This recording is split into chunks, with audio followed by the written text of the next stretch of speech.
कक्षा द्वादश सामान्य हिंदी में गद्य काव्य में अयोध्या उपाध्याय हरियोध जो पहला पाठ है उसमें लिखा हुआ पवन दूतिका, जो अयोध्या उपाध्याय हरियोध जी ने परिप्रवास लिखा है, खड़ी बोली का प्रथम महाकाव्य है, उसी का कुछ अंश जो है ये पवन दूतिका से लिया गया है। पहले संदर्भ लिखेंगे। प्रस्तुत पद्यांश हमारी पाठ्य पुस्तक हिंदी काव्य से पवन दूतिका नामक पाठ से लिया गया है। इसके रचयिता अयोध्या उपाध्याय हरियोध जी हैं।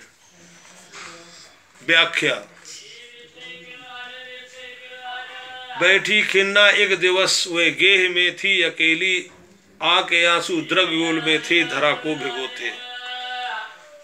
राधा जी के कृष्ण जो है जिनसे प्रेम करती स्नेह करती है वो मथुरा चले गए हैं और उनका संदेशा जो है पवन माने हवा को दूत का संदेश बनाया है और वो जो है कृष्ण के पास भेज रही हैं और कुछ जो संदेश दे रही हैं वो पवन दूत का से कह रही है कि बैठी खिन्ना माने दुखी एक दिवस एक दिन राधा जी घर में अकेली थी, आके आंसू द्रगयुल में, आके माने आए, आंसू द्रग माने दोनों, युगल माने नेत्र में, दोनों नेत्रों में आंसू आ रहे थे और इतने आंसू आ रहे थे राधा जी के कि धारा माने पृथ्वी पर गिर रहे थे, मानो पृथ्वी को भिगो रहे हों।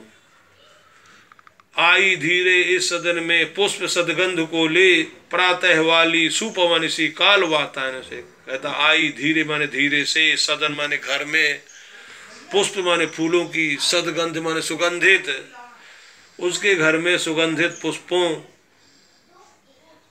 की गंध आई धीरे धीरे। प्रातः वाली, प्रातः माने सुबह सुबह, प्रातः सुबह सुबह, सुपवन माने सुंदर पवन आई, काल माने समय, वातायन माने खिड़कियों के दरवाजों से, खिड़कियों और दरवाजों से समय से उसके सुंदर हवा आई।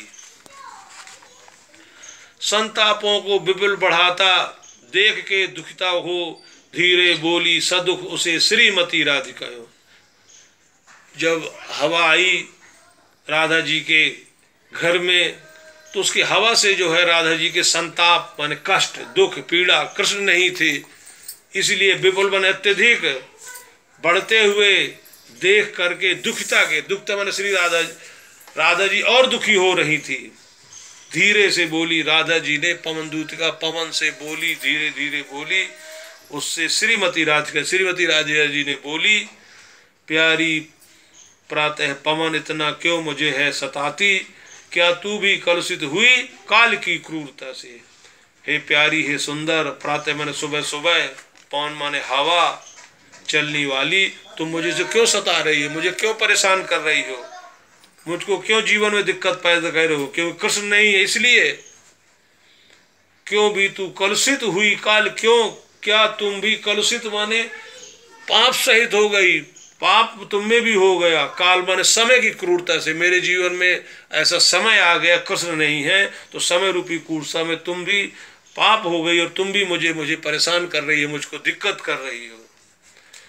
मेरे प्यारे नौ जलद से कंज से नेत्र वालो, जाके आए न मधुबन से वो भेजा न संदेशा। उन्होंने कहा मेरे, राधा जी कह रहे पवन दूतिका से कि मेरे प्यारे माने सुंदर, नौ माने नए, जलद माने बादल से, जैसे नया बादल भर के आता सुंदर देखता उसी तरह से कृष्ण मेरे सुंदर है। कंज माने कमल के समान उनके नेत्र है, उसकी उपमा दी गई है कि उनके नेत्र कमल के समान सुंदर है। जाके न आए मधुबन से, जाके न आए मधुबन माने मथुरा से, न भेजा से, कहते मैंने संदेशा भेजा लेकिन संदेशे को वापस नहीं किया। मैं रो रो के, मैं कृष्ण के प्रेम में रोती रहती हूँ, प्रिय के विरह में, अपने प्रिय माने प्रीतम के श्री कृष्ण के विरह में बावली हो रही हूँ, पगली हो रही हूँ। जाके मेरी सब दुख कथा तू श्याम को जिक्र, हे पवन दूतिका जाओ और मेरी कष्ट पीड़ा दुख श्याम माने श्री कृष्ण को मथुरा में जा करके बता देना। ज्यों ही मेरा भवन तज तू अल्प आगे बढ़ेगी, शोभा वाली सुगध कितनी मंजू कुंजे मिले। कहता ज्यों ही मेरा भवन, ज्यों ही मेरा घर तज मन छोड़ करके अल्प माने थोड़ा सा आगे बढ़ेगी, कि तू भी मेरा भवन माने घर छोड़ के आगे बढ़ेगी। शोभा वाली सुंदर सुंदर, सुखद माने सुख देने वाली, कितनी मंजू माने सुंदर, कुंज माने बाग बगीचे मिलेंगी। हे पवनदूतिका, तुम आगे जब बढ़ोगी तो प्यारी छाया मधुर स्वर से मोह लेंगी तुझे हुए, तो भी मेरा दुख लख वहाँ ना विश्राम करना। हे प्यारी, वहाँ छाया मिलेगी, मृदुल मुनायम स्वर माने आवाज से मोह लेगी तुझको, मोहित हो जाओगी, सम्मोहित हो जाओगी, तो भी मेरा दुख देखना वहाँ, तू मेरा दुख देखना और वहाँ विश्राम नहीं करना। थोड़ा सरस, थोड़ा आगे सरस रव का धम धर्म धाम पुष्प सदपुष्प वाला, अच्छे अच्छे बहुद्रुम लतावान सौंदर्यशाली। कहता थोड़ा आगे बढ़ोगी, सरस माने सुंदर आवाज करते वाला, धाम माने घर मिलेगा, सब पुष्प सुंदर सुंदर बहुत से पुष्प मिलेंगे तुमको, अच्छी अच्छी बहुत से द्रुम माने पेड़ की लताएं मिलेंगी जो सौंदर्यशाली बहुत बहुत सुंदर होंगी। राधा जी ने कहा हे पवनदूतिका, प्यारा वृंदा विपिन मन को मुग्धकारी मिलेगा। कहता हूँ प्यारा जो है वृंदावन, विपिन माने जंगल, वृंदावन में जंगल मिलेगा जो मन को कभी मुग्धकारी मत मिला।